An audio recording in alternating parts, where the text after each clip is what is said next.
my back? I got your back. Who's got my back? I got your back. Who's got my back? I got your back. Who's got my back? I got your back. Who's got my back? I got your back. And now it's time for another edition of the 12th Man Fan Jam. With your host, the Reverend Moses of the St. Paul Island Church of Seahawk Positivity. Yes, thank you, Magic Voice. This is the self-appointed Reverend Moses of the St. Paul Island Church of Seahawk Positivity, and welcome one and all to a special episode 316, the bye-week edition of your 12th Man Fan Jam show, the show made up of Seahawk fans from around the world just like you, talking about your Seattle Seahawks. So sit back, relax, grab a desired beverage or sin of your choice, and remember, there's no bye week to being a Seahawk fan. As is the usual with every show, we're not alone. I am joined like I am every episode by the 12th Man Fan Jam Posse, a ragtag group of diehard Seahawk fans from around the world. First, my partner in crime from merry old England. Please welcome Matt. Hi, Matt. Hello, Moses. Good morning. How are you? Wonderful, Matt. How are you doing? Well, I bring good news and bad, as is normal. What? Yes, I know.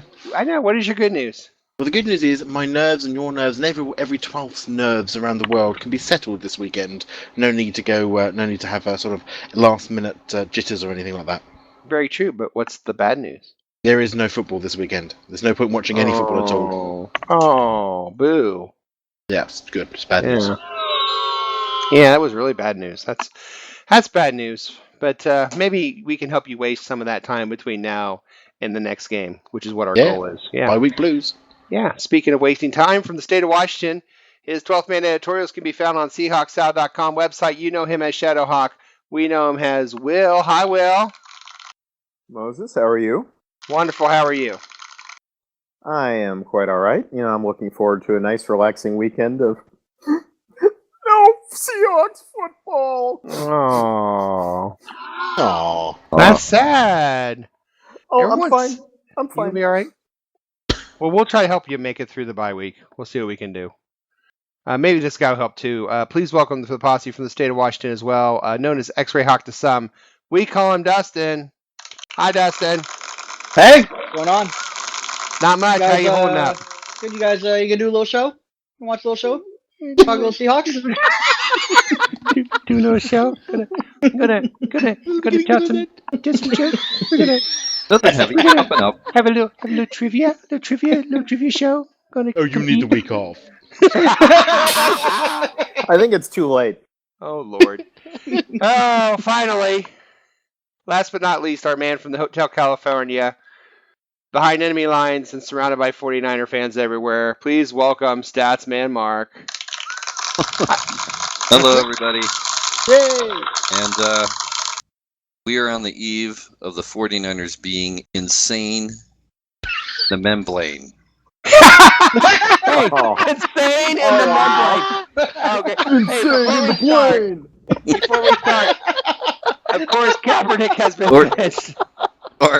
Or you can blame it on the rain. Oh no! Blame it on the rain. What is the new quarterback for the 49ers this week?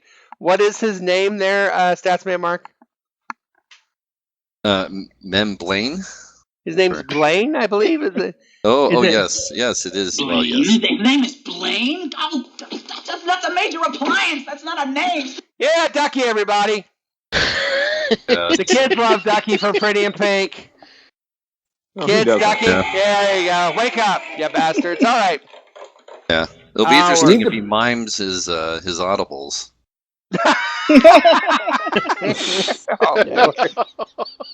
I'm just. It's almost too early for this, but woo! No, it's not. Hey, we can make fun of the 49ers anytime. But for those who have never listened to the show before, if you're still here, thank you. For those who are listening for the first time, we'll promise to be gentle, but be careful. Jerry Jones may be looking for your glory hole. The show, it was there. The show's run just like a real NFL football game. We have 4 quarters, a halftime, and yes, even a 2-minute warning. In the first quarter of this episode, we'll recap us on the NFL news. The second quarter, we will recap that Cowboys game, and of course, that means a brand new Caption That Picture just ahead. The 2-minute warning will take a look back at last week's predictions, and I will write an open letter to a Cowboy fan. More on that later, right before halftime. At halftime, we had the best Seahawk-themed play-along game on the internet. 12th Man Fan Jam Halftime Trivia, where the posse plays for fabulous prizes chosen especially for them. Quarter 3 is the Seahawks. We'll talk about how they've done the first 8 games, and quarter 3 will be offense. Quarter 4 we'll talk about defense. That's usually we talk about the game coming up, but since we're having a show next week, we want to hold off on that, and we will spend the second half, like I said, third quarter talking about the Seahawks offense, fourth quarter talking about the Seahawks defense. Before we start, we'd like to remind you, please like, share, subscribe to the Seahawk Positivity YouTube channel. Contact us on this thread or the comment section of this video. Feedback, email us at 12thmanfanjam@gmail.com. Tell us what you think. Please join our Facebook group, the 12th Man Fan Jam Show. Lots of fun there and discussions. We also have been starting a game thread, which has been a lot of fun. We actually talked through the game on one of the threads on the 12th Man Fan Jam Show Facebook page. So join that if you can. Also on Twitter at Seahawk Positivity. But before we start the first quarter tonight on this episode, I'd like to do some shout-outs. Hey, can I do a shout out? Shout out. Yeah, it's been a while since we've done some shout-outs. So I have a couple shout-outs I'd like to give. First off, a big shout-out to Marshawn Lynch, Russell Okung, and a bunch of other Seahawk players, to be named later, who stayed with Ricardo Lockett's side in Dallas during his surgery. We are still waiting for TMZ to pick up that story. I don't think they will. But hats off to you guys. Shout out to you guys standing by your teammate. That was awesome here. And while we're on that topic, we want to go ahead and give a shout out to the Lockett family in general. 12th Man Fan Jam and all 12s. We're here for you all. We support you all. And we certainly hope Ricardo Lockett heals quickly and is up and around. So I hear he's up and around, walking around already. So that's great news. Other shout outs, I'd like to shout out to all the Seahawk fans who were in the Dallas game. It felt like a home game watching on TV, and there were a lot of Texas Seahawk fans filling up that stadium in Dallas, and that was nice to hear. And also a shout out to little Mo, my son little Mo. He turns the big 1-0 November 7th. So the Big 10 November 7th. Happy birthday, little Mo. Yeah, That's today. Happy That's right now. birthday. So he's pretty psyched about that. That's the Saturday of about when we release this show. We'll be releasing it on his birthday. So happy 10th birthday to little Mo. And the next picture you see is Mosette. And what Mosette is holding is something called the Sea Jack, which is the British flag, Seahawk themed. And that's from Matt from Merry Old England. Matt, I appreciate that. A wonderful flag, another great addition to the Moses Fan Cave. As soon as I move stuff around on the walls and figure out where it's going to go, I think I know where it's going to go. I just move some things around. It's going to be a wonderful addition. Matt, is there anything you want to add about this flag? Yeah, just that it's been a long time in the making, and as you know, Britain likes to take over the world with the cunning use of flags. So we thought we'd start with Indiana, which is the simplest and easiest place to start if you want to take over the world. Do you have a flag? You have a flag, you do now. But everyone's got them. They're everywhere. They were at the Dallas game. They were actually featured on Seahawks.com on some of the official photographs of the fans at Dallas, because we had some fans over there with the Jacks as well. So yeah, they're everywhere now. We're pumping them out left, right, and centre. So yeah, great. So if you need to find them, you can contact us on the 12th Man Fan Jam Show Facebook page, and Matt and I will get to you to where you need to be. Also, the UK Seahawkers, they have a Facebook page as well. So you can get on there. Well, it's a wonderful, beautiful flag. It looks beautiful in the fan cave, I can tell you that. I think we've got 1,100 members in our Facebook group now for the UK. UK, 1,000 members in the UK fan club. That's fantastic. Wonderful. Sun never sets on the British Seahawk fan empire. This is true. This is true. Love it. No, it never sets on the empire, and it never sets on the first quarter. And let's go ahead and go to the first quarter and news.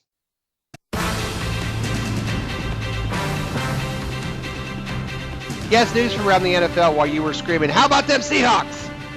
Here's our 12th Man Fan Jam news hound, Shadowhawk Will, with the news. What you got for us, Will? Well, Moses, actually my first news item is how about Seattle's last opponent? And we'll actually be having a rematch with the Philadelphia Eagles next week. And the Eagles aren't speaking too kindly about their future opponents. Elliot Shore-Parks of NJ.com got a couple of Eagles players to go on record with what they really think about their division rivals.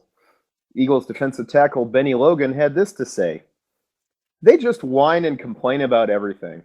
Shut up and play ball. I'm going to hit you hard every snap. Stop complaining about this and that. That just bugs me. You're a man. It's football. Shut up and get hit and take it like a man. You pansy. Rookie cornerback Eric Rowe weighed in. From the last game, I saw, at least on the offensive side, a lot of them cried a lot. They also want a lot of penalties. I saw Jason Witten every time he was covered. He looked for a flag and complained and pointed at the ref. A couple of the receivers were looking at the refs looking for pass interference. Crybabies? Well, yeah, if you want to put it like that. So, best part about division rivalry is the actual heated rivalry between two teams. So, if you get a chance to watch the Eagles-Cowboys game this Sunday, might be a good one. You know, they don't like each other very much. You know what, guys? I miss the days when we had a rivalry. Me too. Yeah, me too. Well, you know, it's funny because I just happen to have audio from Jason Witten after the last Eagles game, if you would, and here he is talking to the defensive end that he was tackling or he was blocking after that play. You have no idea how bad it gets. What? Wait for it. I wish I knew how to quit you. There it is. That was him. Okay. I wish I knew how to quit you. You have no idea how bad it gets. I wish I could quit you. God. That sounded like Tootsie. Who was that? Jake Gyllenhaal, you're close. That was Jake Gyllenhaal, Brokeback Mountain. Oh, I wish I knew how to quit you. Let's say it's either him or Heath Ledger. Why so serious? Lord. That would have been an awesome movie Oh. to combine those two together. Oh my God, that would have been awesome. I wish I could quit you. Why so serious? We'll save us with another story. I think we're beyond saving, but I'll give it my best shot. As most of you know, Titans coach Ken Wisenhunt got the axe earlier this week, becoming the second coach so far this season to be fired mid-year, although I'm sure there's more on the way. Jim Caldwell pick up the white courtesy phone. Yeah, really. But anyway, a couple of his former quarterbacks took to Twitter. You know how much I love Twitter. Reacting to the news. Try to guess which one is Matt Linehart and which one is Kurt Warner. The first tweet. I love lots of things about NFL, but one thing I hate is lack of patience for players and coaches, judging them not always on just their performance. Second tweet. Titans coach fired. Now Marcus Mariota has a chance. I'm going to go with Linehart as number 2. Yeah, I think so. So, yes, the quarterback who Ken Wisenhunt benched was happy to see him leave, and the quarterback who got Ken Wisenhunt to a Super Bowl was sad to see him leave. Go figure that. Yeah, not much of a shock there, but just goes to show how different players can have different opinions about their former coaches. So since I got that right, that's 1 point of trivia at halftime, right? No, this is unofficial. Right. This is not official trivia, so that does not count. Official trivia. Oh my God, Twitter! And you know, you always. I tell my students that I work with, and I tell my kids, my one kid that's on social media, and I always tell myself, especially after Seahawk game, you know, give yourself 24 hours when something happens. Because if you don't, you might say, tweet, or message something that you wake up the next morning and go, man, that was stupid. That never happens. No, not at all. Not at all. Goodness gracious. Twitter is like, I mean, there must be a training course for these footballers to go on now about Twitter. There's got to be, the NFL must do something. They probably do it at the rookie symposium. First they talk about a fall man, and then they talk about Twitter. That's how that Get works. yourself a fall guy. Heads up tackling, Twitter. Okay. I like guys. I like Linehart just saying, "Oh, hey, Mariota has a chance now." That's like really cold. Yeah, it is. because Linehart did so well after he left Arizona and got to work with other coaches. Yes, he did. Oh, wait. Oh God, everybody wanted him because Carroll. Oh, hey, Carroll can change him around. No, he can't. I was going to say at least he dated Paris Hilton, but I'm not sure that actually helps the situation. Nothing No. to be proud of. Nothing to be proud of there. Will, what's your other story this evening, in this episode? I don't know. Hey, what you got for us? This morning we can cover them all. Whenever you're listening to it, Yeah. well, we've actually had a second AFC East quarterback have a bone in his face broken by a teammate. Interesting. Oops. Hey, I got 3 in the poll, so we need one more guy. Well, it's getting there. You got I mean, 3 where? it's a little different from EK Inimpali breaking Geno Smith's jaw.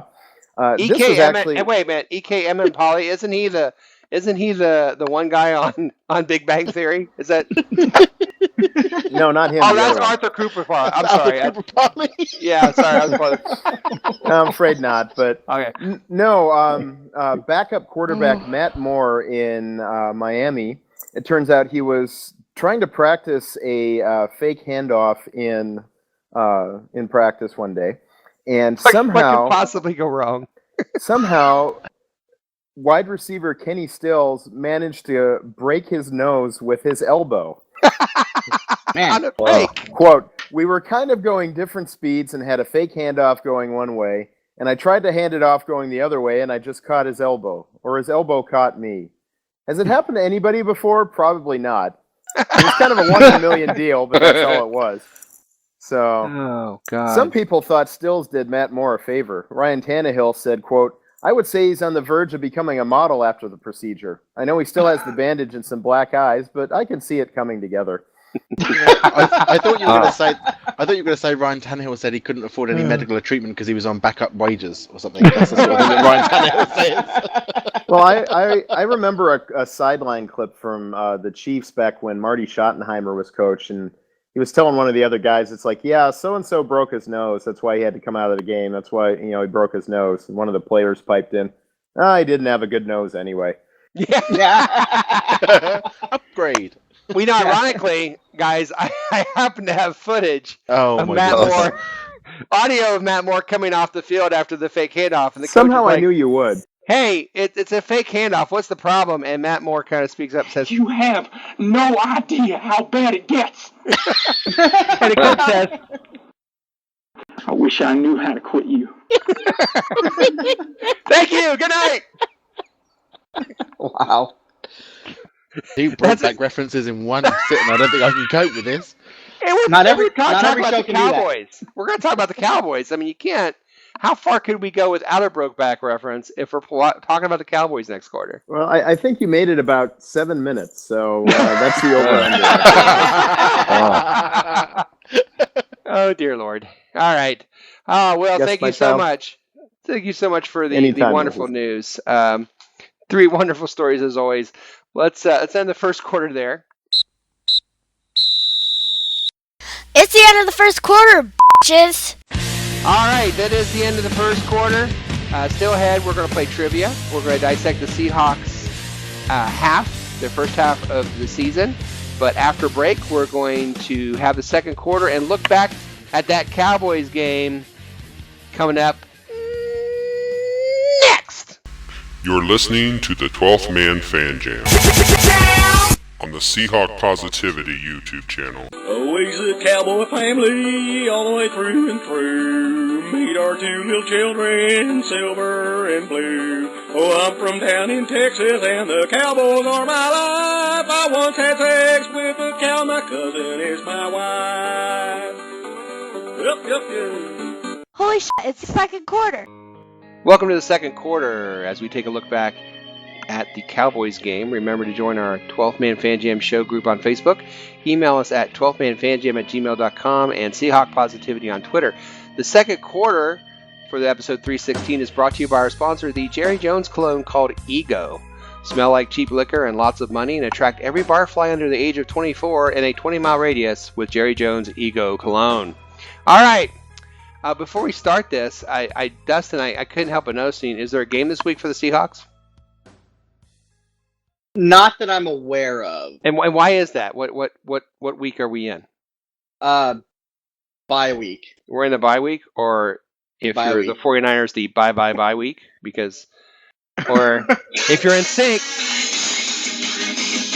that's right, it's the bye week, baby. I actually had a comment in the first quarter that I was so glad that you had not used this. Bye. We're doing karaoke? Yeah, You know what, bye, baby. In sync, you can't gotta just- love it. You can't just drop in sync in the middle of the chat like that. Like it's 3 a.m. here. You know, you got to give me warning. I can't possibly put up with in sync at Hey, 3 Matt, Matt's a.m. gotta get up and Matt, dance. He's gotta get up It's and the bye dance. week, Matt. I've got to do all the dance moves. That's a buzzkill. Matt, it's 7 o'clock at night here. I can't handle this shit either. Okay. How do we not know that was queued up? I knew I was getting know. set up for something. I had no You were idea getting what set. it was though. You're I getting was set for this, afraid. baby. I was afraid. The trouble is with Dennis. The thing is with Moses is you're never sure what you're going to say. You just know that he's got some music lined up for it There's somewhere. something laying around the corner every time. Or Pretty in Pink references. One of the two. Oh, say Blaine Gabbert again. Somebody say it. Say it. Blaine I dare Gabbert. ya. Oh my God, Blaine. His name is Blaine? Oh, that's a major appliance. That's not a name. Oh God, I love that movie. Okay, Ducky aside, let's talk about this game. The Cowboys, the Seahawks. Seahawks win 13-12. Dustin, your thoughts about going down to Dallas and getting a win? Thank God it happened. Yep. All right, that's it. Good night, everybody. That's it. Good night, everyone. What else do you need? More points on offense would be good. Yeah. Maybe following up on a positive note with that first drive or finishing the first drive with a touchdown would have been nice.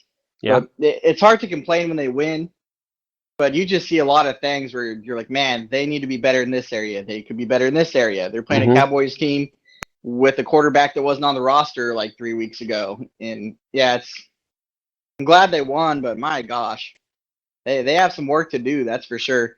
It was go ahead.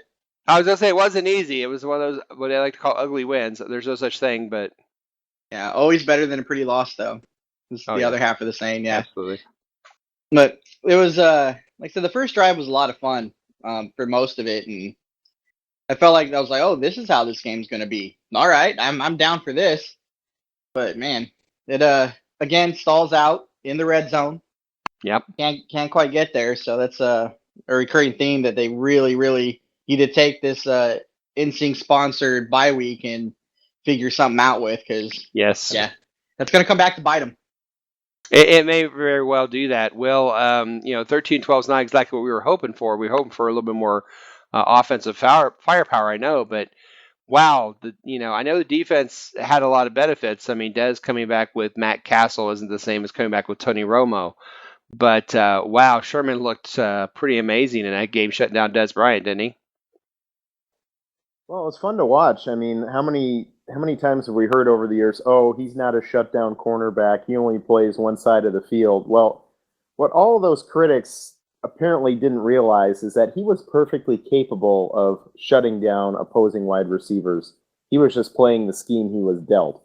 Right. So, like I posted shortly after the game, I would like every hater on Richard Sherman over the last couple of years to admit they were wrong, eat their crow, and then shut the hell up. Yes, agreed. He played spectacular. Mark, what other standouts did you see in this game for the Seahawks? Well, of all things, offensive line, played for them especially. Played a solid game. It does not change what I think needs to happen at the end of the year to the offensive line, but it was nice to see them do their job and beyond for sure. No sacks. I mean, Yeah, this bears repeating. Okay, we started Alvin Bailey at left tackle against Greg Hardy, and we gave up no sacks. Yeah. What kind of bizarre world are we living in? I think it's the first time in a year and a half the Seahawks didn't give up any sacks. Is that what I saw? Yeah, I First put it on time my since Facebook. Super Bowl 48. Yeah, on my but Facebook. now, Matt, I heard you sigh a little bit about that. What's your view? What's that? What? On what? Did you kind of sigh about the offensive line playing well? No, not at all. I just wanted to know Okay. where our offensive line was and what somebody had done with them. Clearly, they had been kidnapped and replaced by robots or something. And can we keep the robots? Can we keep the robots, please? I mean, It the was thing Halloween weekend, so they dressed up like people that could block. you get so used to sort of Russell being sacked sort of, I don't know, 20 times a game or whatever it is, and every time that they were rushing, you think to yourself, here we go, oh no, he got it away, okay, well done, oh here we go, oh no, he's got it away again, well done. And it's like, it's got to fall over at some point, it's got to. Otherwise, what's he going to do with all that supply of recovery water? But playing devil's advocate a little bit here, and you say, wow, that offense played really well and the line played well, but then only 13 points.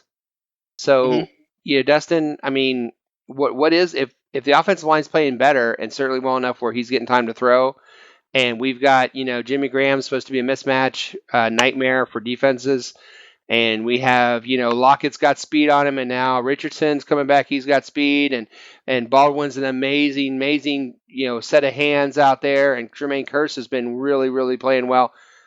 And we've got, by the way, Marshawn Lynch in the backfield. Why are we only putting up 13 points, do you think? That's the question. I know some of it, Jimmy Graham did have some nice plays, and some of it is Russell's throwing is kind of off a little bit. It's weird because there'll be parts of the game where he's spot on with his throws, and then you get a few, like he threw behind Jimmy Graham a couple times and things like that. It's like, dude, you just lead him. And there's a couple times where instead of throwing the receiver open, they would be open and he'd wait until they were open instead of seeing them break. And he'd just wait too long and then throw the ball after they already covered again. So yeah, it's one of those things where it's got to be timing or something's off. His footwork might be off. I don't know. But it's the running game as far as that goes. It's not bad. It's not bad. Second in the league. So and Rawls has been a breath of fresh air. Yes, he's been real nice. But that I tell you what, I had two plays from that game kind of stood out to me. One of them for a silly reason. Dudes named Bailey. They show up on plays in a negative way apparently for this team. You remember Dion Bailey giving up that touchdown early in the season in St. Louis, and this time Alvin Bailey, he goes to block Hardy, completely whiffs on his block. Hardy jumps over him, tips the ball, intercepts it. It's like dudes and Bailey that are filling in for our starters is maybe not the formula to go with. And then, no. Yeah, the other one that it was kind of funny to me. Normally after NFL play, the ball hits the ground in the backfield, people pick it up and they run with it. Whistle blows, everybody stops, right? It's kind of common. So I thought it was funny that that happened this game. Ball hits the ground. Jordan Hill goes up, he picks it up, kind of jogging a little bit, and like, oh, nobody's blowing the whistle. Takes off in the end zone. I was laughing so hard when I saw that. Like, I don't know. I don't know what they're supposed to do with that, but nobody knew what to do. I wasn't laughing. I was screaming, run! Well, and the referee was running with him, and that's why I went, oh, wait a minute. Referee's running with you. Go. The referee is not blowing the whistle. He's running with you. Like, come on. Are we going? Come on. But I tell you what, as soon as he went in and scored the touchdown, I was sitting there going, it's coming back. Coming back. Yeah. Me too. It was too good to be true. But it was such a silly little play. Figure it out later. Oh yeah, absolutely. Get there first. Exactly. I agree with that. Yeah, absolutely. Go ahead and let that play go through, and then you can always change it later. Mm-hmm. It's just kind of one of those silly little plays where you're like, man, this happens all the time, but oh wait, they're getting a touchdown out of it apparently. Kind of cracked me up. I mean, it's the one thing the officials got right all game long was letting that play run out and reviewing it later. Yes. Oh God, that one they overturned with the not fumble, apparently incomplete pass or not a catch or whatever. That was terrible. Yeah, there were a few of those. Dude catches the ball, turns the run, goes to switch hands and fumbles, and they call it a incomplete pass. Right. No, you can't catch the ball, secure the ball, and then go to switch hands and have it be an incomplete pass. And then, in fairness, we got away with one on that field goal where we called the timeout twice in a row, and should have been busted for that. So. Yeah, absolutely. For that. That was a huge break. Yeah, that was. Every once in a while we get those.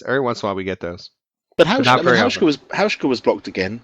Yeah. I mean, he's having. I'm not sure about Hausch. I mean, he's Money Hausch, and he's he's good most of the time. But sometimes you sit there and he's making me feel a bit more nervous now when Hausch comes up. I'm like, kick the damn ball, get it through.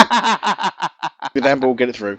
Well, Yeah. what made me nervous was Troy Aikman say right before the kick. Right he has before the not missed kick. a kick all year. I was like, Yeah. damn it, Aikman! I hate That man. I hate it when Yep. they do that.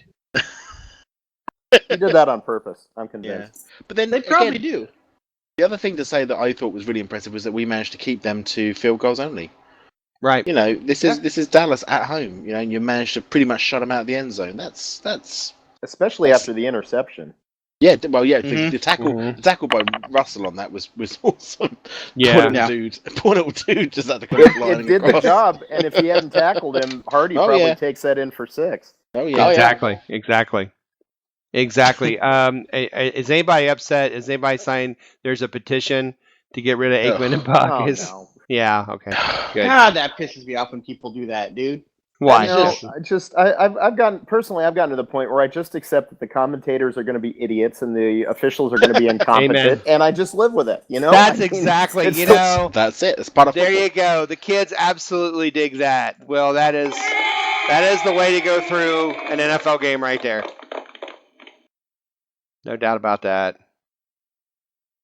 Well, any final thoughts there, guys, on this game? Victory for the Seahawks. They go 4-4. Big difference between 4-4 and 3-5. No doubt about it. Well, Moses, Much needed win. I got to say that last drive. I mean, we didn't get into the end zone, but still, 17 plays, 79 yards. That Yes. that looked a little bit like the Seahawks.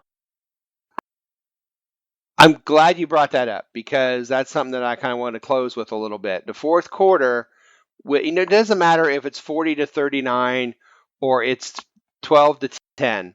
The fourth quarter in this game, after we had sat back and watched the defense who we believed in all year last year, and now we're getting nervous when the defense is on the field to win the game in the fourth quarter, or the offense is on the field to win the game. You know, like I said, doesn't matter if it's 12-10 or it's 100-99. In the fourth quarter of this game, I felt like the offense and defense made plays they had to make to win this game.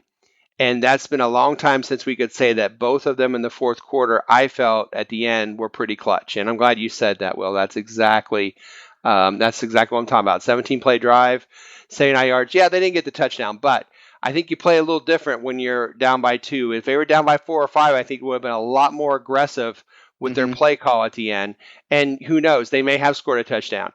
But then the defense comes out and you say, okay, you have to hold them. And yeah, it's Matt Castle being Matt Castle. Like I said on the game thread, now we just sit back and watch Matt Castle be Matt Castle, and he didn't disappoint. But the defense still had to make plays to keep that from happening.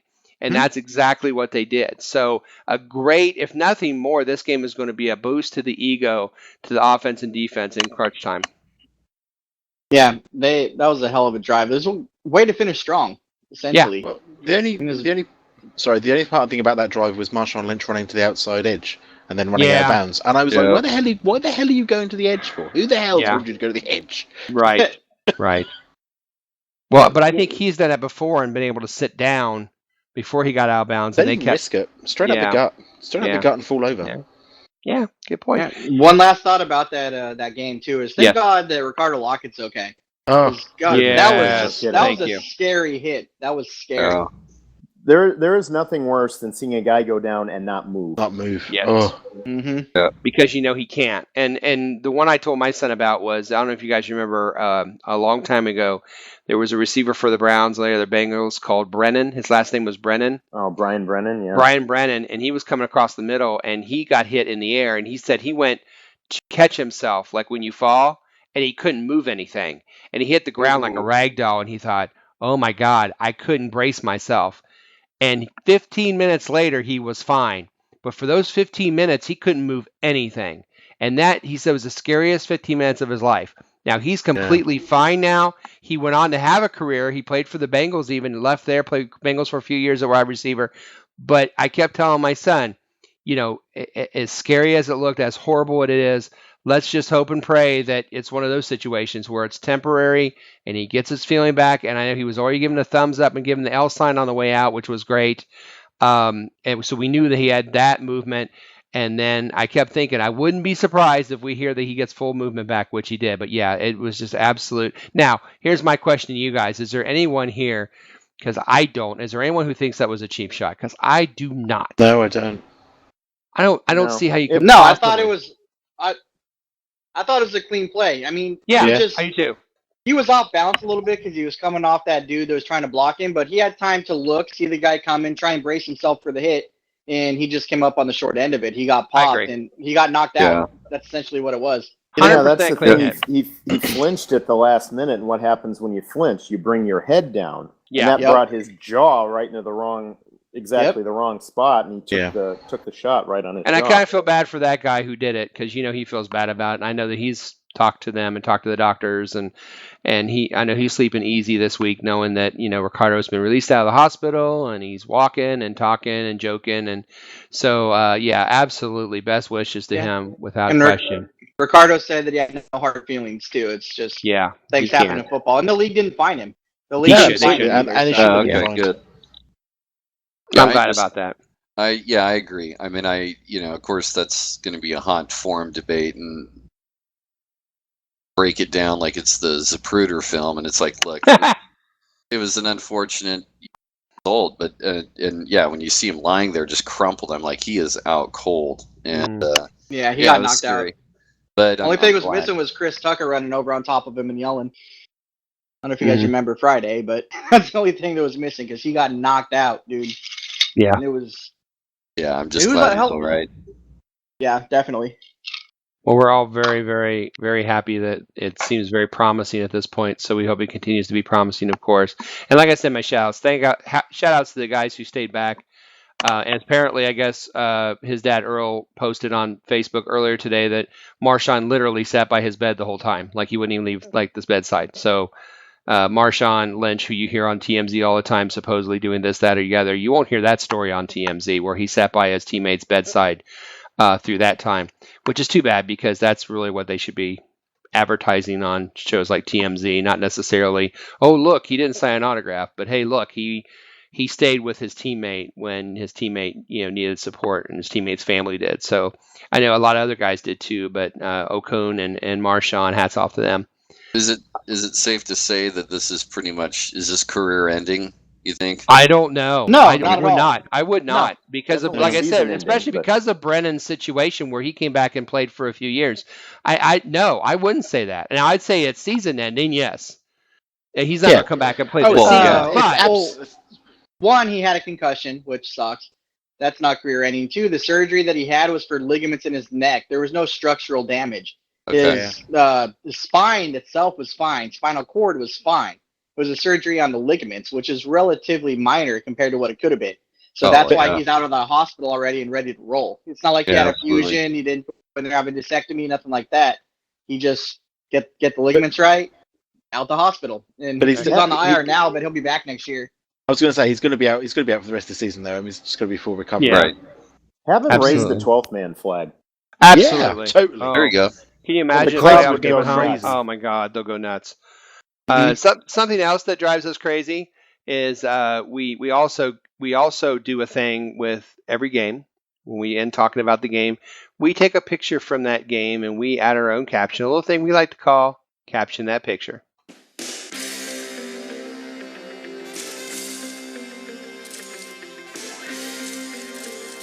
Yes, it's time for Caption That Picture. And this week's picture from the Cowboys game is a wonderful picture of Coach Garrett from the Cowboys. And he is holding two fingers up to a ref, it looks like. So this is going to be a lot of fun, I can already tell. Matt, Yes. caption that picture. Ref, give me 2 minutes. Des needs his nappy changing. Oh my God, that's awesome. Will, caption that picture. Honest, guys, I'd love to cut Greg Hardy, but Jerry Jones has cut off both of my balls. Nice. Oh, that's beautiful. Dustin, caption that picture. Oh, yeah, that's right. Glory holes are on the second floor of the stadium. Right. And Statsman Mark, caption that picture. Well, this is no. I'm touching off of Dustin's here. Caption. Uh-oh. I'm sentencing you to 2 glory holes for not calling a penalty for 2 timeouts in a row. All right. I have 2. My first one is, hey, Coach Garrett, how many games has your team won this year? Oh, Ouch. nice. Ah. Nice. Second one, how And, many games is your team going to win this year? I And think the the only other thing that one, would have been better in that picture is if instead of it was the line judge on the back of the ref's jersey, it was the back judge. That would have fit in way more with the glory hole thing. It would have been DJ instead of BJ, very nice. And my last one is, I'm telling you, ref, you get 2 steaks for the price of 1 if you let us have another down. Yeah. All right, 2-minute warning time. Holy shit, it's a 2-minute warning. So let's take a look at our predictions for the Cowboys-Seahawk game. Of course, the Seahawks win 13-12. A reminder, this year we will be keeping score on how well we do our predictions, our prognostications, and our game balls. I wish you weren't. Yes. Scoring's like this. If you get a game ball winner, you get 3 points. Prognostication, 3 points if you hit it. If not, the closest gets a point. And predictions on the button for both teams is 5 points. If you get one team score, you get 3 points. And whoever's closest for the overall score gets a point. Your score predictions are on the screen.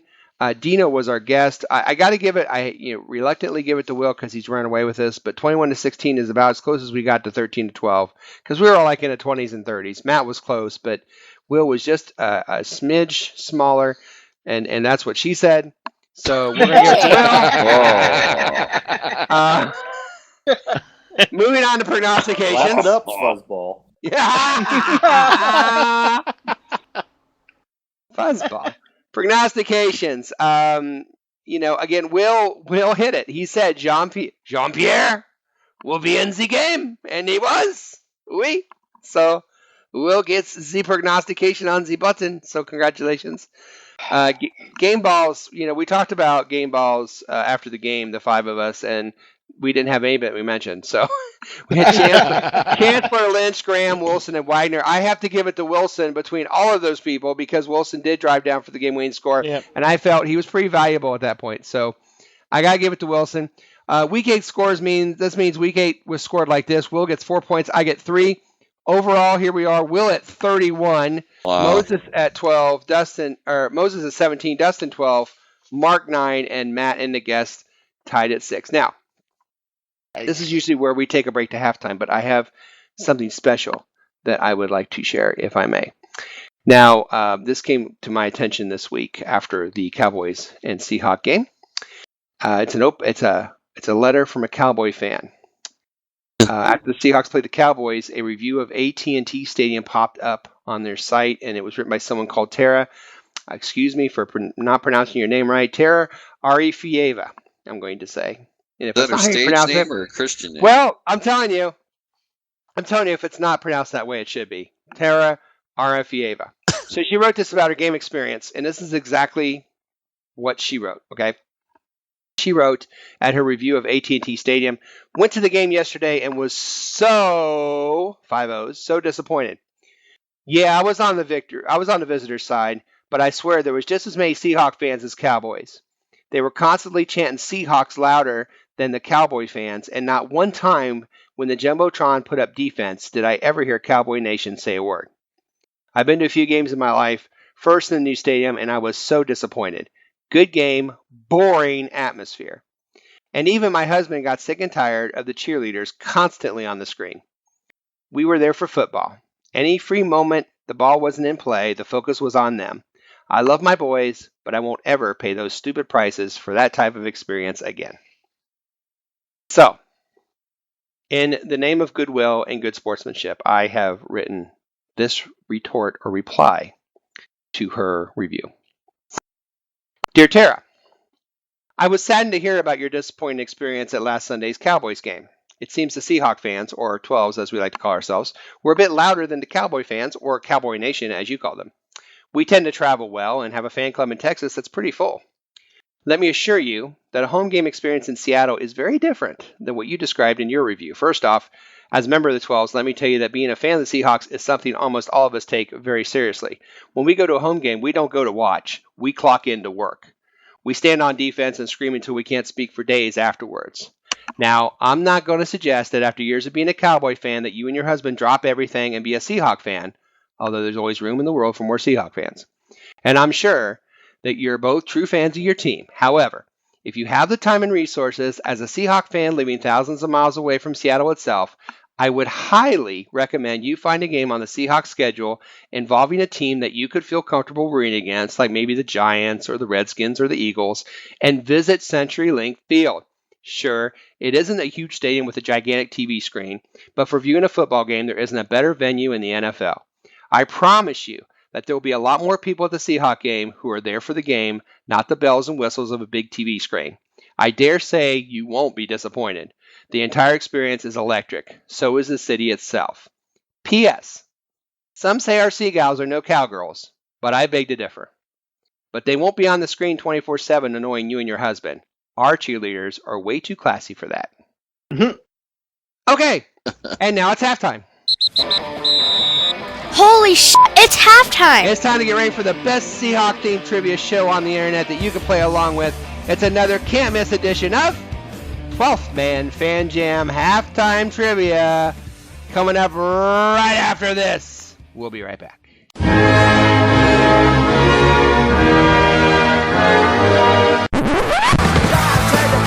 Hey, this is Matt, all the way from merry old England, and you're listening to the 12th Man Fan Jam.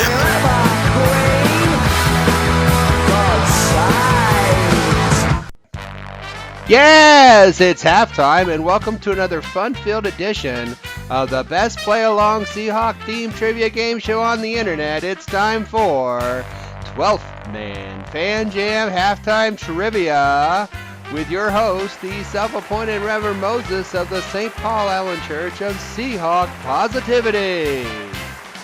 Yes, thank you, me, and welcome to the 12th Man Fan Jam Halftime Trivia, the game where you, the listener and the viewer, can play along with the posse while I subject them to trivia questions based on the Seahawk opponents. This week, the contestants are the posse themselves, Matt, Will, Mark, and Dustin, and here are the rules. So here's how the trivia game works. There will be 2 rounds of questions. Each contestant answers 1 question each round. If they get it correct, they get 1 point. After 2 rounds of questions, there will be a final trivia question worth 2 points. If there's a tie after that, then the tied players go on to a special secret overtime question where the winner becomes reigning 12th Man Fan Jam Trivia Champion and gets to have a special 60-second rant between the first and second quarter of the very next episode of the 12th Man Fan Jam Show. As an added bonus to those listeners on the Seahawk Positivity YouTube channel, the questions and possible answers will be displayed on your screen, so you, the viewer and listener, can play along as well if you wish. If you'd like to play along, please let us know how you did on the questions. Remember, there's no Googling, no phone a friend, and please, no wagering. However, there is a lifeline for each of the contestants. Before the taping of this show, my 2 charming Seahawk fan children, Mosette and Little Mo, did take this quiz. And if the contestants want to know what the kids said, they may ask that only once during the entire game show and only during the first 2 rounds. Now let's get ready to play 12th Man Fan Jam Trivia. Okay, the rules have been laid out, so let's pick questions. The questions this week, we have 2 sets of 4. We do 2 rounds of 4 questions, and that's 8 questions for those of you who know math. And we just happen to have played 8 games up to this point. So the questions for 1, 2, 3, 4, 5, 6, 7, 8 are based on the opponent. For example, question 1 will be about the Rams, our first game. Question 2, Packers. Question 3, Bears. And question 4, Lions. But now here's the twist. I will ask you for your team at that point, and then when it comes time to have your question, you have 2 options. You can ask for question A or question B. One of those questions will be about the game itself, and one of them will be, well, let's just call it miscellaneous, shall we? Kind of loosely based on the team or the city that team comes from. So, here we go. Matt, you get to pick Rams, Packers, Bears, or Lions for round 1. Lions. Matt goes to Lions. Mark, you have an option between the Bears, the Packers, or the Rams. Do the Rams. Mark will do the Rams, and Mark gets Oregon this evening. Yes. Will, Packers or Bears? I'm feeling a little cheesy tonight. All right. So you're picking I'm going the to Bears. go with Bears. All right, Dustin trumped you and got the Bears. All right. The Bears. The Bears. All right. Here you go.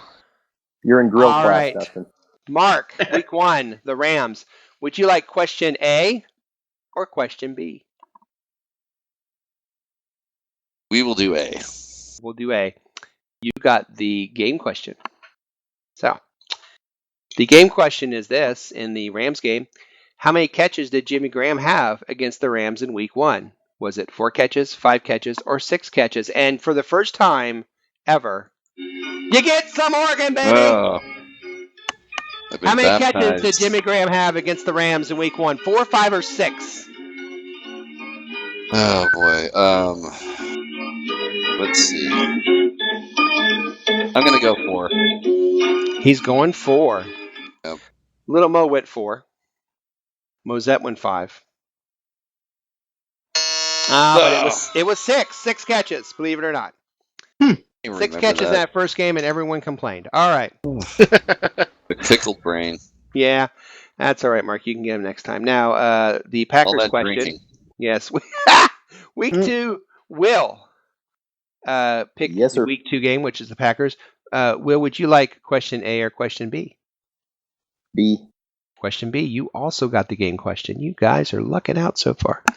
All right. Your Packer question is this. Other than Fred Jackson, who caught a touchdown pass against the Packers in Week 2? Was it Doug Baldwin? Was it Marshawn Lynch? Or was it Jermaine Kearse? 2 touchdown passes. 1 to Fred Jackson and 1 to either Baldwin, Lynch, or Kearse. Oh, man. I'm going to kick myself if I get this wrong. We'll actually video that, if you can do that. Yeah, that'd be good. I'll do Kearse. You'll do Kearse? I actually worked with a guy who could kick himself in the head. I'm not lying. He would, kick his boot. Were you on Jackass? We managed to do that all the time. You picked Kearse, I believe. Did you not? Yes. Mosette said Doug Baldwin. Little Mo said Kearse. You said Kearse. I'm sorry. It was Doug Baldwin. Doug Baldwin caught the other one pass. way or another, I'd be cursing. So. Oh, it's better than Kaepernicking. Yes, well played, sir. We now go to the Bears game with Dustin. Dustin, would you like question A or question B? I'm going to go with B for Bears. You also got the game question. All right. And your game question is this. Of course, the Seahawks beat the Bears 26-0. How many points did the Seahawks score against the Bears in the second half of their 26-0 win? Was it 7, 10, or 20 points? How many points did the Seahawks score in the second half of the Bears game when they won 26-0? 7, 10, or 20? I'm going 20. He's going 20. Little Mo went 20. Mosette went 20. I remember the first half being very frustrating, so. You're right. 20 it was. Dustin's on the board. Woohoo! We always talk about how they peter out in the second half, but that game they scored 20 points in the second half. So, all right, Matt. Dustin, I love the idea that a very frustrating first half of a Seahawks game sort of narrows it down for you. yeah. Very true. Very true. Matt, Lions game, the end of round 1. Would you like question A or question B? A, please. He took A. You guys are 4 for 4 in getting the game questions. Woohoo! For this we round. were cheating. All right. Yes. We Googled it. We Googled your letters. No. All right, Matt. Yes. In the Lions game, how many penalty yards did the Seahawks have against the Lions? How many penalty yards did the Seahawks have against the Lions? 30, 40, or 50 yards? Oh, damn. Now, 30, 40, or 50 yards of penalties. I'm trying to remember because I don't think it was that bad. It probably was. Now I'm just going to get this asked about face, but I don't think it was that miscellaneous question. bad. What's the 30? Give me 30. 30. You go with 30, are you? Yeah. You go with 30. Little Mo and Mosette also went with 30. You went with 30. Yeah. Yeah, you got 30 yards. Yeah. Not very many. Woohoo! All right, as we get ready for the second half of our halftime trivia, Mark and Will are not on the board, but Dustin and Matt are.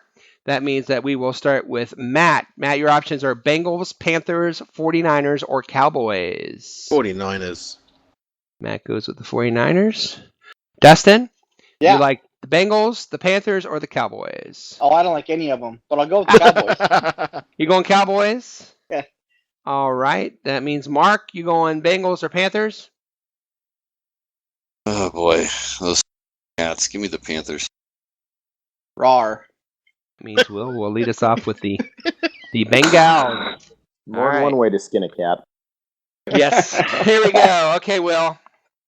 Do you want question A or question B? A. A. Oh, here's our first non-football question. Here you go. Uh-oh.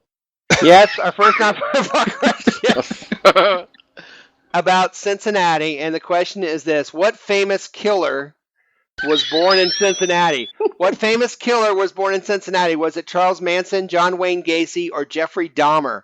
What famous killer born in Cincinnati? Charles Manson, John Wayne Gacy, or Jeffrey Dahmer?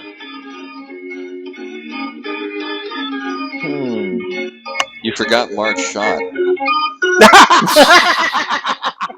Yeah, Pete Rose. Oh my God, you're killing me.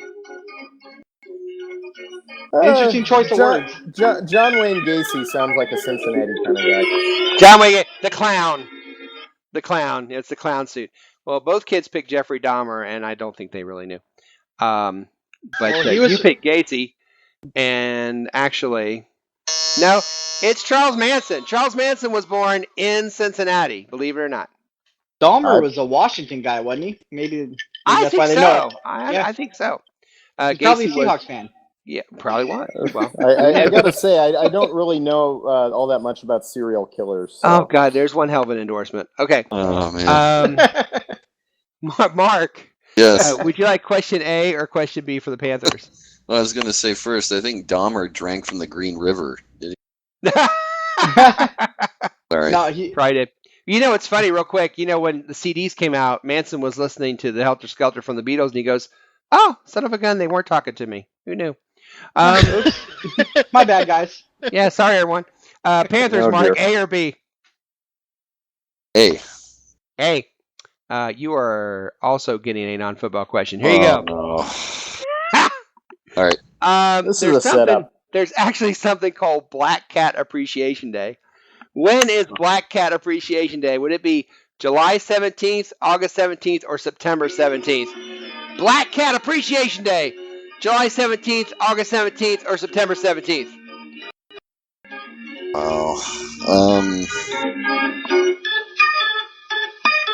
Let's see here. You know what? In the spirit of 9 lives, I'm going September 17th.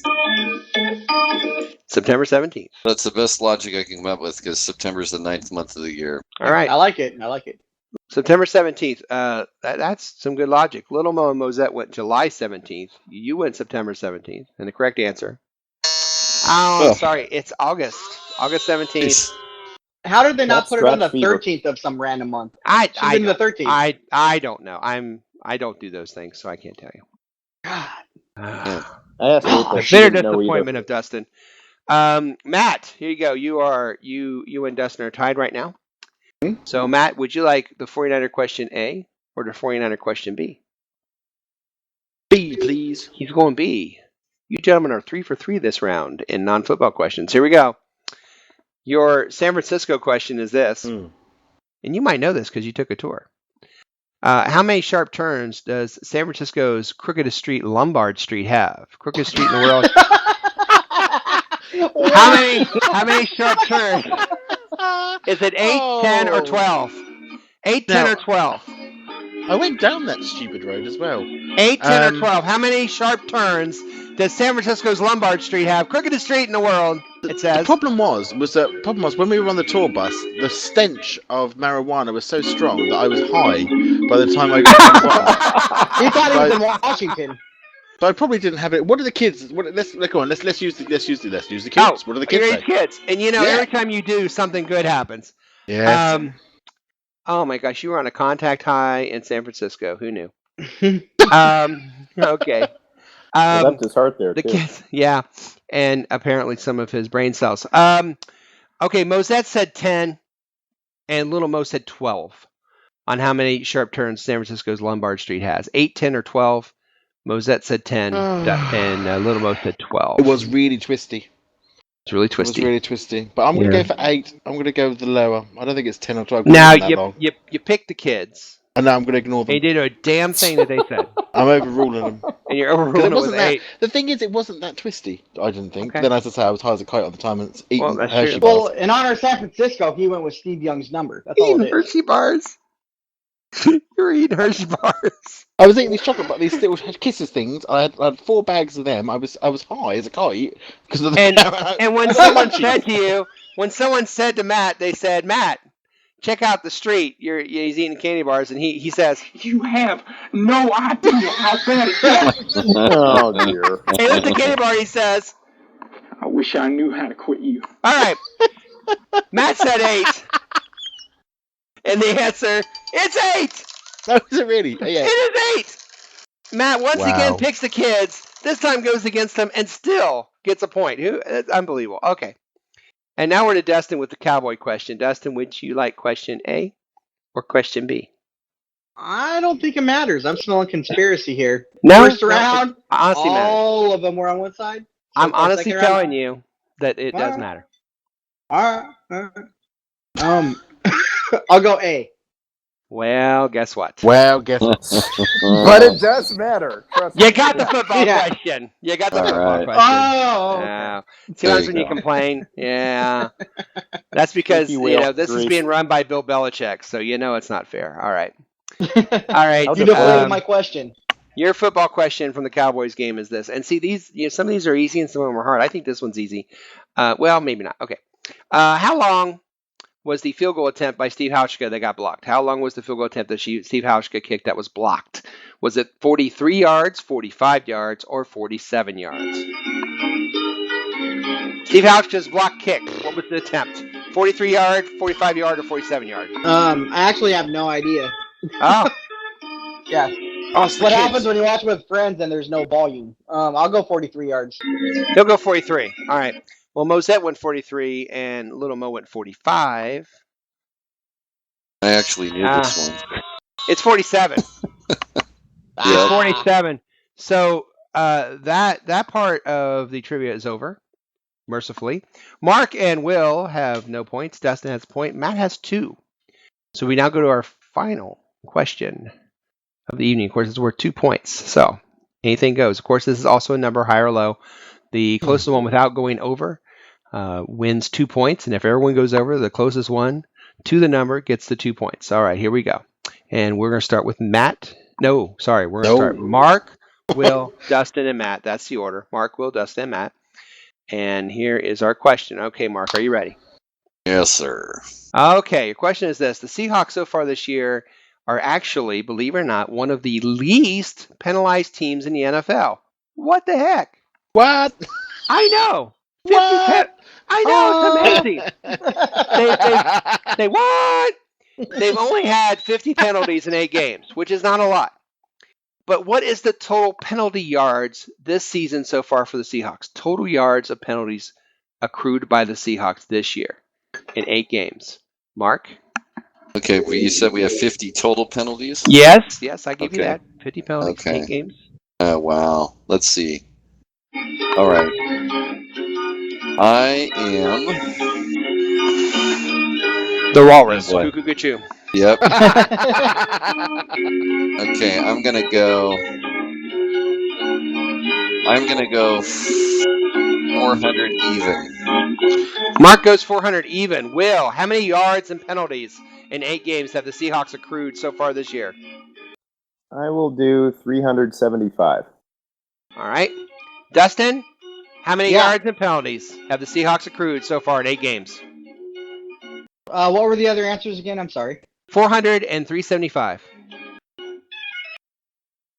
I think I should kind of go right in the middle. I'll go 380. 380. Matt, how many total penalty yards have the season had for the Seahawks so far out of 50 penalties in 8 games? 50 penalties, 420. Is that because you're still in San Francisco, 420?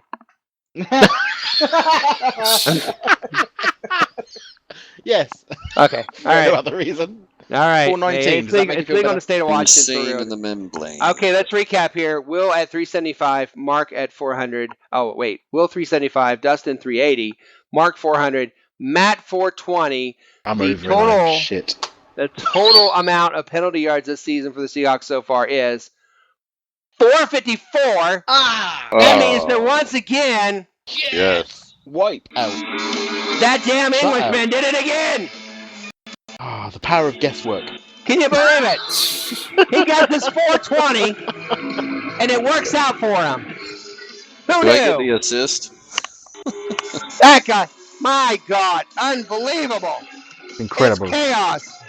It's chaos. Panic in the streets.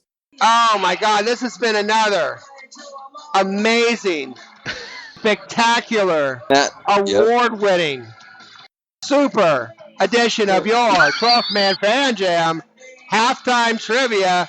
Coming up the second half, we talk about the Seahawks offense and defense and how they've done to this point. And we'll be right back right after this.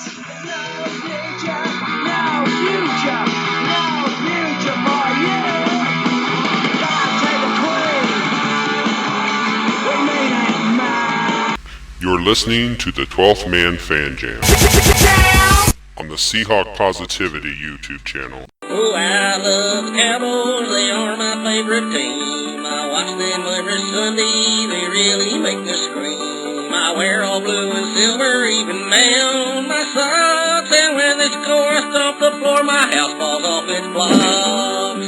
Wee-hee! Holy shit, it's the third quarter. Yes, welcome to the second half of episode 316 of your 12th Man Fan Jam show. I am your self-appointed Reverend Moses of the St. Paul Island Church Seahawk Positivity, and the third quarter is brought to you by our sponsor. When in Dallas, be sure to visit the Skip Bayless Wailing Wall. This quarter, we will dissect the Seahawk offense so far. 8 games. We thought the second half we talk about the offense and defense. Third quarter, we'll talk about the offense. Overall, through 8 games, the Seahawks are 25th in points. They are 13th in total yards offensively, 26th in the league in passing, and 2nd in the league in rushing. Will, is that what you expected? What are some good things and some bad things about this offense through the first 8 games?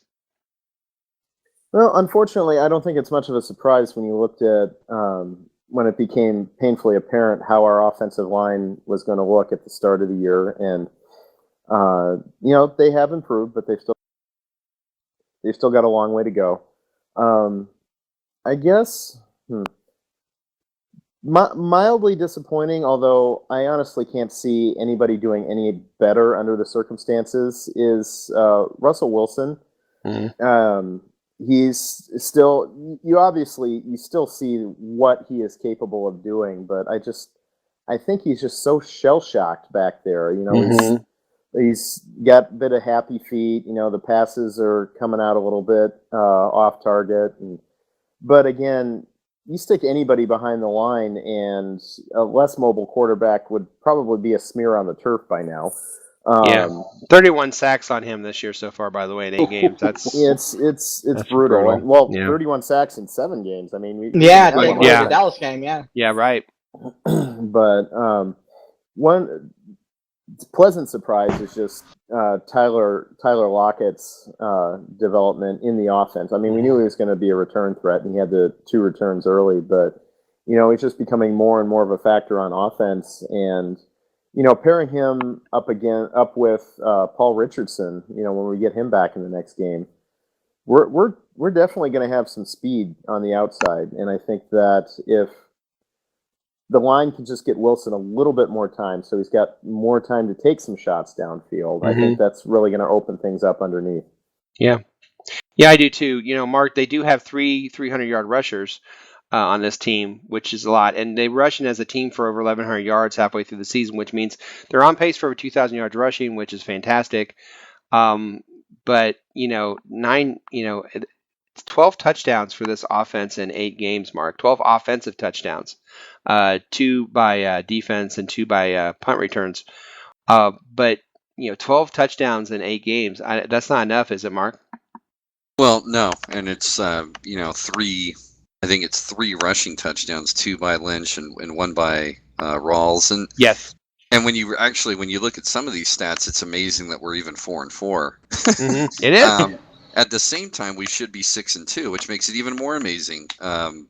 It's just, it's weird. When you listed the stats on Facebook, and I was somewhat surprised, I guess pleasantly surprised, that we're still, ranked fairly well in different number of categories, and yet at the same time, it reminds us of the frustration that we're not sitting at 6-2, which really should be. It wouldn't be an incredibly strong 6-2. Well, if we finished off the Bengals, but it just, these stats, where you look offensively, defense, nuts. But yes, offensively, wow. I mean, I don't know where 12 total offensive touchdown ranks, but that's got to be near the bottom of the conference. You would think. You would definitely think. Matt's this whole thing everyone's complaining about. Graham, 8 games.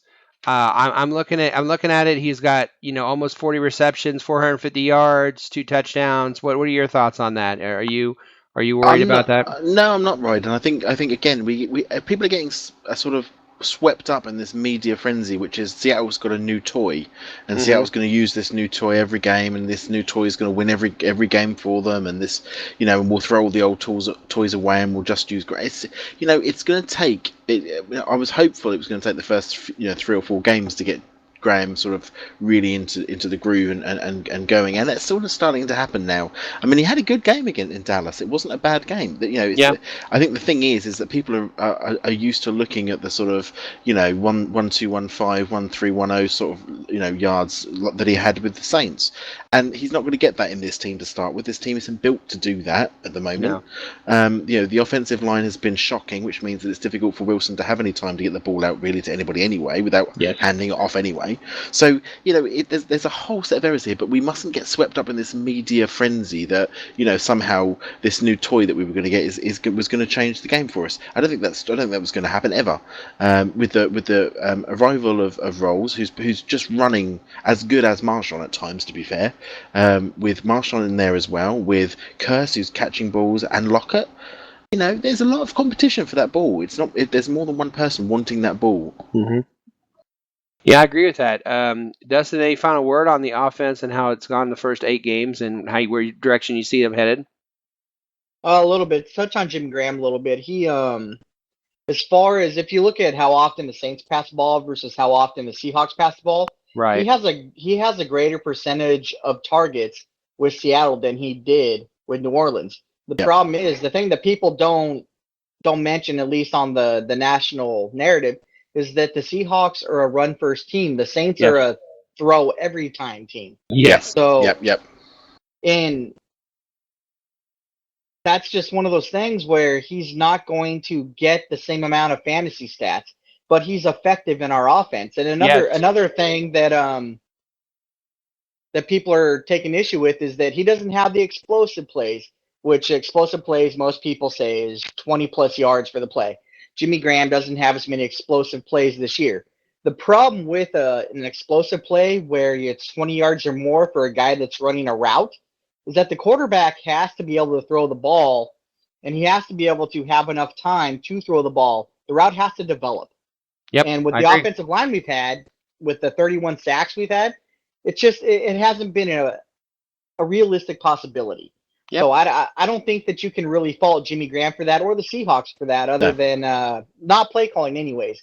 Maybe Tom Cable and Schneider for putting that offensive line on the field, but certainly not the quarterback, certainly not Jimmy Graham, and certainly not the coordinator. You have to have time to make those things happen.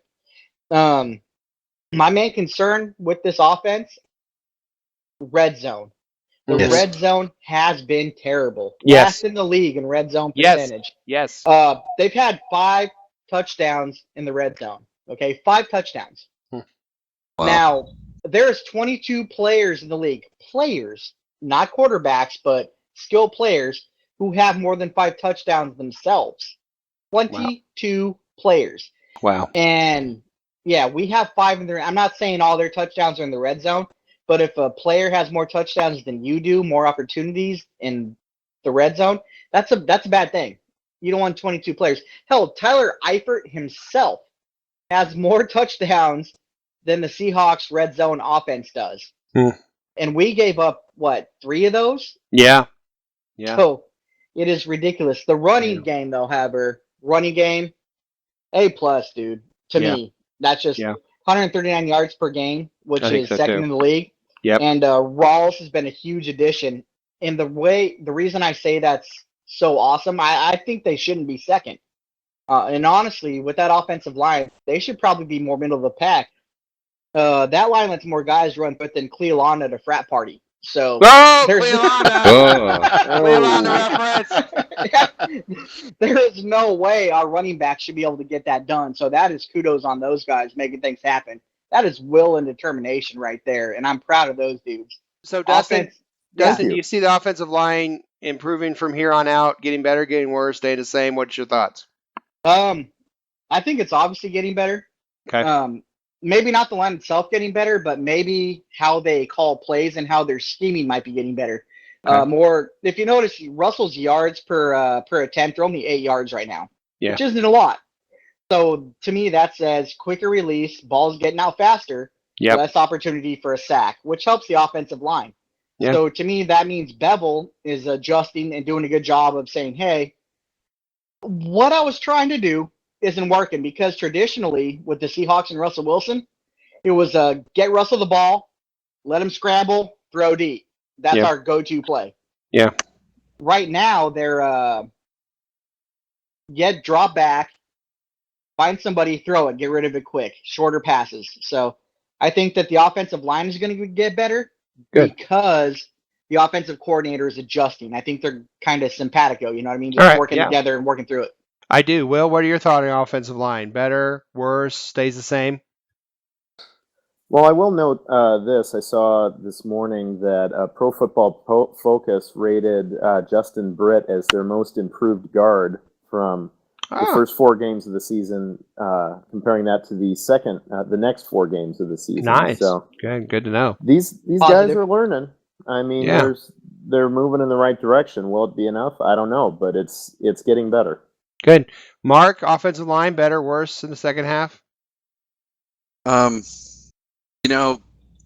think overall it can only get better, right, guys?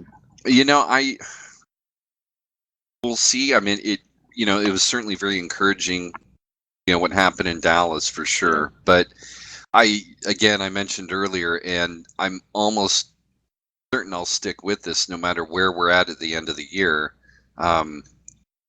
And that is, I just have a feeling, or I just feel that we regardless, we have major work to do on this offensive line. Even if they pick it up, I think it would amount to being a false positive to say, hey, I think this group finally gelled and we should bank on them. Right.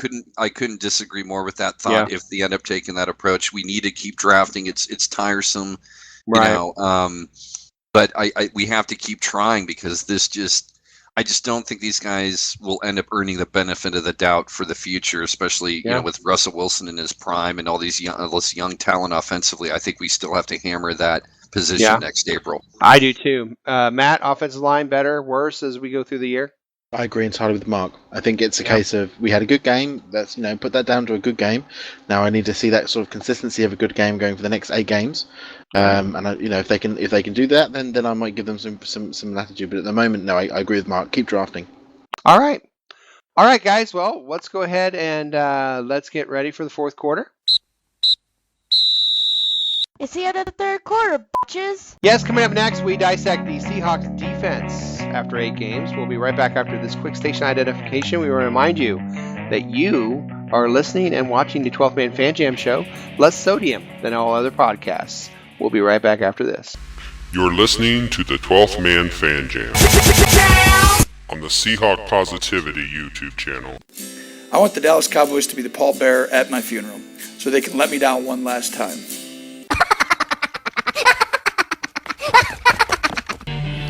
And now, it's time for the fourth quarter of the 12th Man Fan Jam.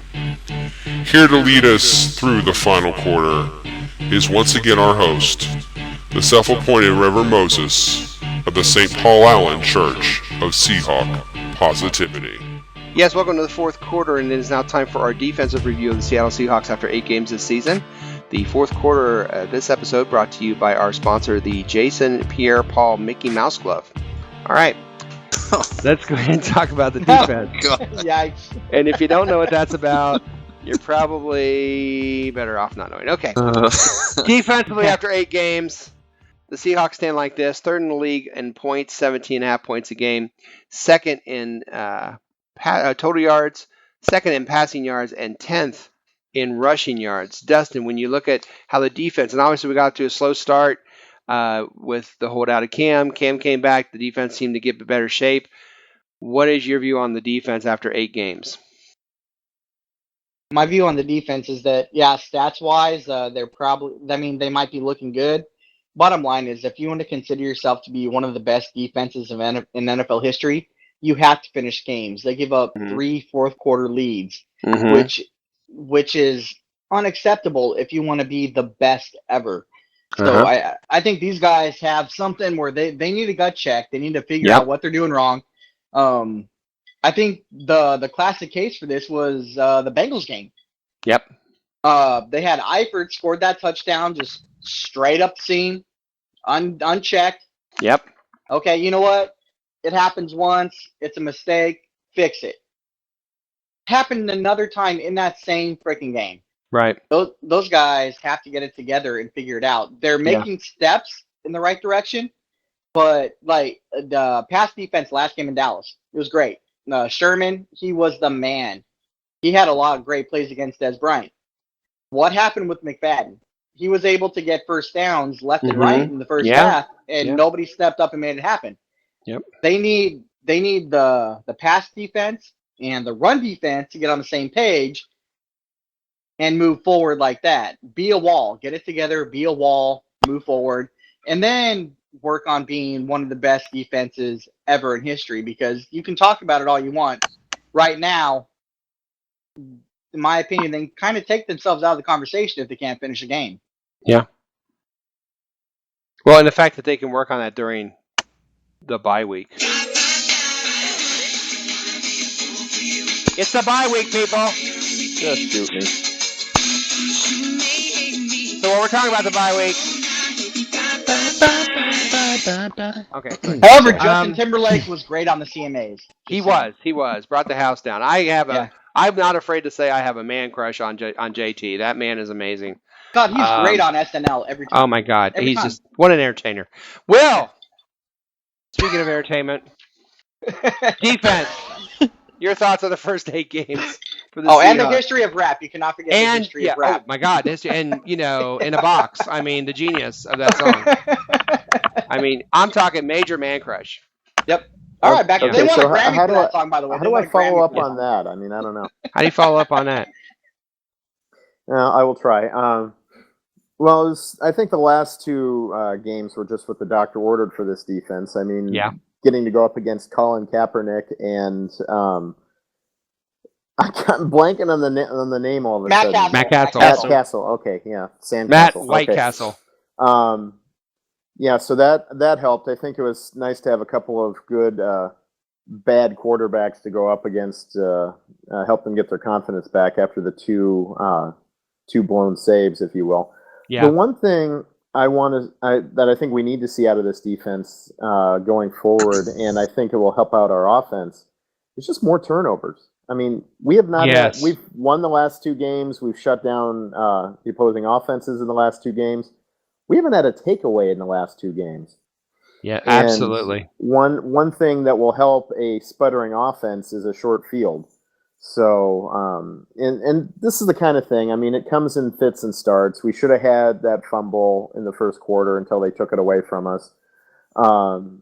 So part of it's just circumstance, and part of it's just, okay, this will happen. But one way or another, we need to start picking off some balls, getting some fumbles, and setting our offense up with 40 yards to go for a touchdown instead of 80.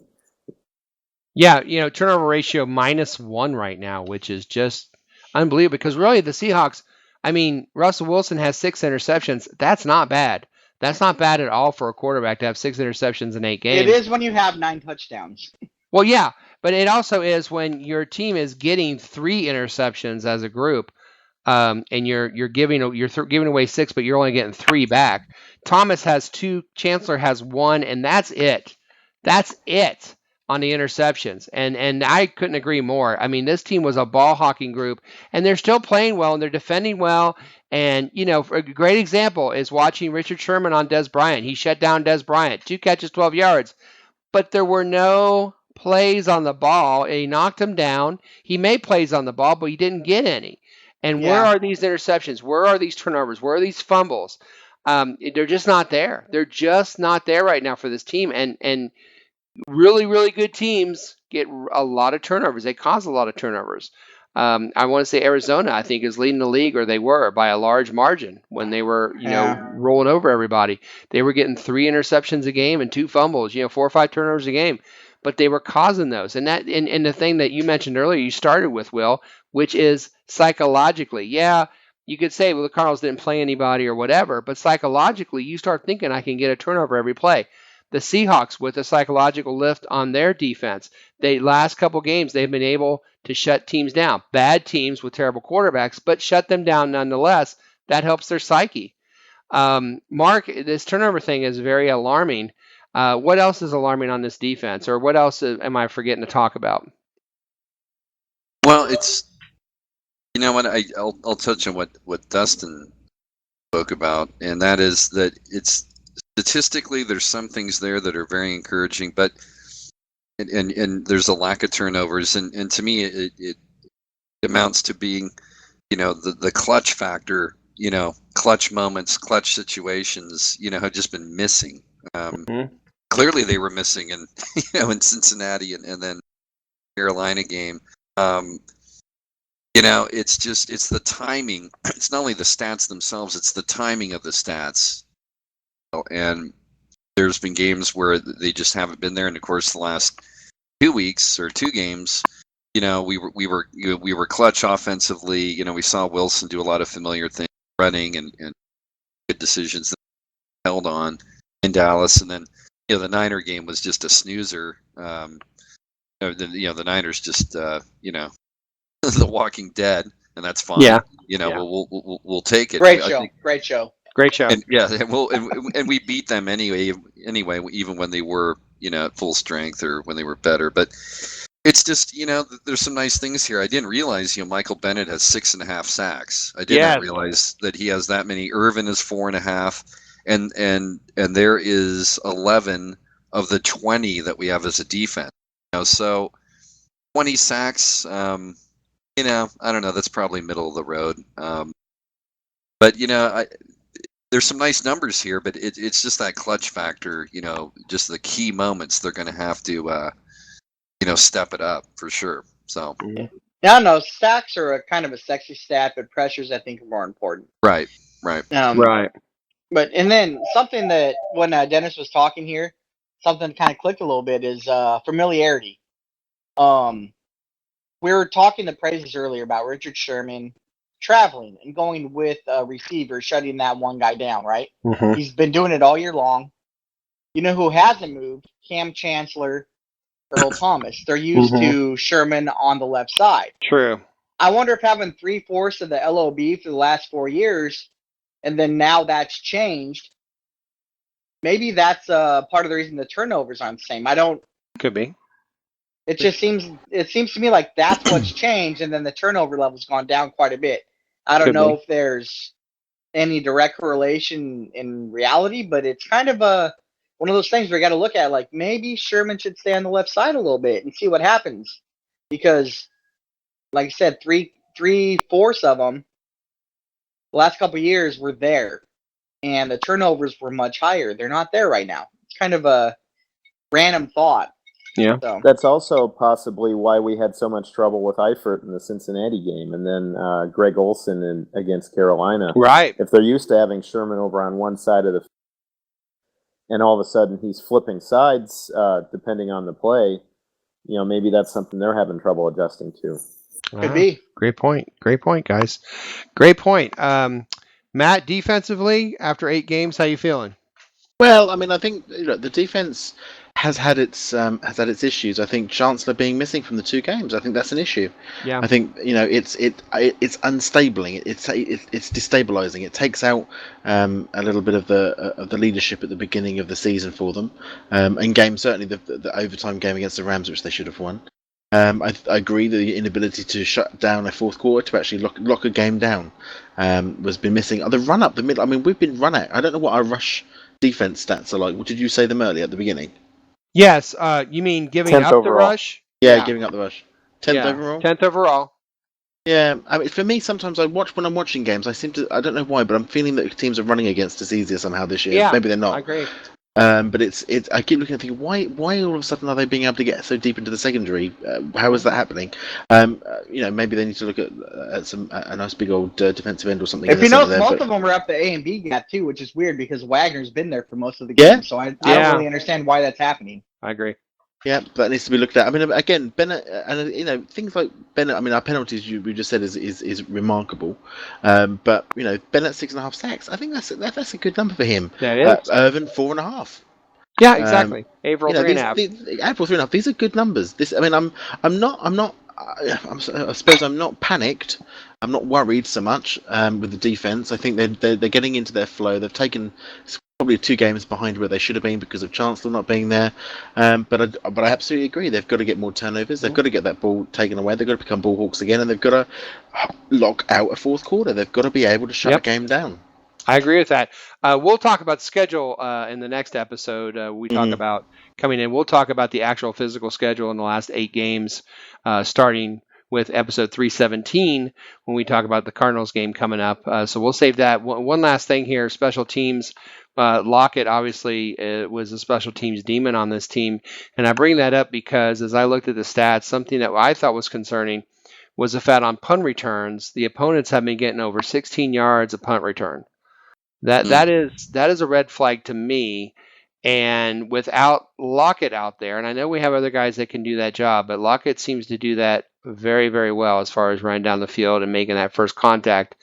Yeah, I don't want to see that number get any bigger. I hope it shrinks. I hope it was just because we had some pretty amazing punt returners and not because that is falling apart. Because with our offense and defense trying to find their way, the last thing we need to worry about is our special team shutting down, especially on, things like punt return yardage and kickoff return yardage. Kickoff returns are at 23. That's pretty good. But giving up 16.1 yards on a punt return is a lot. Bad. That's a lot. So we need to get that fixed. And I'm sure that they will fix it because, it is the bye week. And on the bye week, baby, you fix stuff. Sorry. Because we're on a bye. Bye. Okay. All right. Oh, yeah. And it is time for us. Everybody's groaning right now, but I guarantee you they're all dancing.